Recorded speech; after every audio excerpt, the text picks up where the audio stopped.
आज ही Doubtnut app download करें। Doubtnut पर होगा अब आपके सभी मैथ्स, केमिस्ट्री, फिजिक्स और बायोलॉजी डाउट्स का सफाया। बस अपने क्वेश्चन की फोटो खींचो, उसे क्रॉप करो और तुरंत वीडियो सोल्यूशन पाओ। Download now. यहाँ पर हमें गिवन डायग्राम को देखे करेक्टली लेबल्ड ऑप्शन को सिलेक्ट करना है। तो ये जो डायग्राम हमें दिया हुआ है ये रिप्रेजेंट कर रहा है सेमिनिफेरस ट्यूब्यूल को। अब ये सेमिनिफेरस ट्यूब्यूल कैसा स्ट्रक्चर होता है, सबसे पहले हम ये समझ लेते हैं। हमें मालूम है कि मेल रिप्रोडक्टिव सिस्टम में जो सबसे इम्पॉर्टेंट स्ट्रक्चर होता है या प्राइमरी सेक्स ऑर्गन होता है मेल्स का, वो पेयर्ड स्ट्रक्चर्स होते हैं जिनको हम टेस्टिस के नाम से जानते हैं। और इनको प्राइमरी सेक्स ऑर्गन इसीलिए कहा जाता है क्योंकि इनके अंदर मेल गैमीट्स की प्रोडक्शन होती है या स्पर्म्स की फॉर्मेशन, जिसे हम कह सकते हैं स्पर्मेटोजेनेसिस। इस प्रोसेस को हम नाम देते हैं।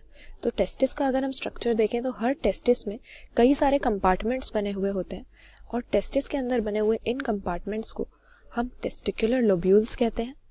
और इनमें से हर कंपार्टमेंट के अंदर 1 to 3 highly coiled seminiferous tubules होती हैं और इन्हीं के अंदर स्पर्मेटोजेनेसिस की प्रोसेस होती है। तो यहाँ पर जो हम डायग्राम में देख सकते हैं ये एक सेमिनिफेरस ट्यूब्यूल का ही सेक्शनल व्यू है जिसमें स्पर्मेटोजेनेसिस की प्रोसेस के डिफरेंट हमें स्टेजेस दिखाए गए हैं।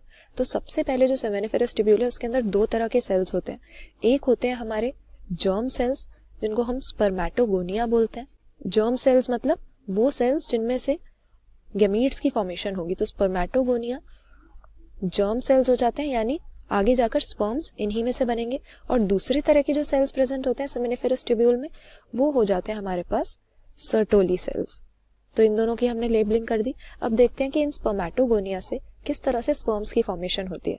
तो स्पर्मेटोगोनिया तो हमारे डिप्लॉयड होते हैं, 2n इनमें क्रोमोसोम नंबर होता है, या हम कह सकते हैं 46 क्रोमोसोम इसमें प्रेजेंट होते हैं जो एक नॉर्मल सोमैटिक सेल में होने चाहिए। लेकिन इसके बाद हमारे पास जब मियोटिक डिवीजन होती है स्पर्मेटोगोनिया की तो कुछ ऐसे सेल्स होते हैं स्पर्मेटोगोनिया में जो प्राइमरी स्पर्मेटोसाइट में कन्वर्ट हो जाते हैं और यही वो सेल्स हैं जो आगे जाके मियोसिस के डिवीजन करेंगे, स्पर्म्स की फॉर्मेशन करेंगे।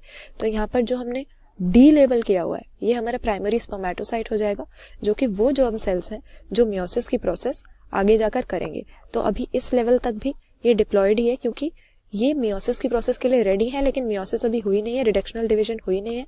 लेकिन इसके बाद जो हमारी स्टेज आती है हम देखते हैं कि प्राइमरी स्पर्मेटोसाइट में मियोसिस की डिवीजन स्टार्ट हो जाती है और जो सी हमने स्ट्रक्चर लेबल कर रखा है वो बनता है प्राइमरी स्पर्मेटोसाइट की फर्स्ट मियोटिक डिवीजन के बाद। तो हमारे पास सेकेंडरी स्पर्मेटोसाइट नाम के स्ट्रक्चर बनते हैं जो प्राइमरी स्पर्मेटोसाइट में मियोसिस 1 कंप्लीट होने के बाद मिले हैं हमें। तो हमें एक प्राइमरी स्पर्मेटोसाइट से 2 हैप्लॉइड सेकेंडरी स्पर्मेटोसाइट मिल जाते हैं, लेकिन अभी भी मैच्योर नहीं है स्पर्म्स। तो स्पर्म्स की पूरी फॉर्मेशन करने के लिए सेकेंड मियोटिक डिवीजन जब होगी तो यहाँ पर जो हम देख सकते हैं बी पार्ट हमने लेबल किया हुआ है ये हो जाता है हमारा स्पर्मेटिड।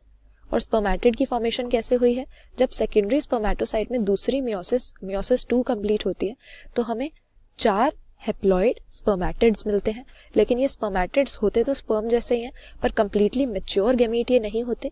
तो स्पर्मेटिड्स जो है स्पर्मियोजेनेसिस नाम की एक प्रोसेस से मैच्योर स्पर्म्स में ट्रांसफॉर्म होते हैं। तो यहाँ पर ए पार्ट जो हमने लेबल किया हुआ है ये हमारा मैच्योर स्पर्म हो जाएगा जिसको हम मेल गैमीट या स्पर्मेटोजोअन यहाँ पर कह सकते हैं। तो हमने यहाँ पर देखा कि जो हमें फिगर दी हुई थी ये सेमिनिफेरस ट्यूब्यूल के सेक्शनल व्यू को रिप्रेजेंट कर रही है जहां पर डिफरेंट स्टेजेस स्पर्मेटोजेनेसिस की हम रिप्रेजेंट कर रहे हैं। स्पर्मेटोगोनिया हमारे पास जर्म सेल्स थे जो कि डिप्लॉयड सेल्स थे। इनमें से कुछ जो मियोसिस के लिए प्रिपेयर्ड होते हैं उन्हें हम प्राइमरी स्पर्मेटोसाइट कहते हैं। इनमें जब फर्स्ट मियोटिक डिवीजन होती है तो हमें 2 हैप्लॉइड सेकेंडरी स्पर्मेटोसाइट मिलते हैं। फिर सेकेंड मियोसिस होती है तो हमें 4 हैप्लॉइड स्पर्मेटिड्स मिलते हैं जो कि स्पर्मियोजेनेसिस की प्रोसेस से स्पर्मेटोजोआ में या स्पर्म्स में ट्रांसफॉर्म हो जाते हैं जो हमारे मैच्योर मेल गैमीट हैं। तो यहाँ पर जिस ऑप्शन में हमारे सेमिनिफेरस ट्यूब्यूल के अंदर स्पर्मेटोजेनेसिस की डिफरेंट स्टेजेस को करेक्टली लेबल किया गया है वो हमारा ऑप्शन बी हो जाएगा। तो इसे हम अपना करेक्ट आंसर यहाँ पे मार्क कर देते हैं। क्लास 6 से 12 से लेके नीट, IIT, JEE मेंस और एडवांस के लेवल तक 10 मिलियन से ज्यादा स्टूडेंट्स का भरोसा। आज ही डाउनलोड करें डाउटनेट ऐप या व्हाट्सएप कीजिए अपने डाउट्स 8400 400 400 पर।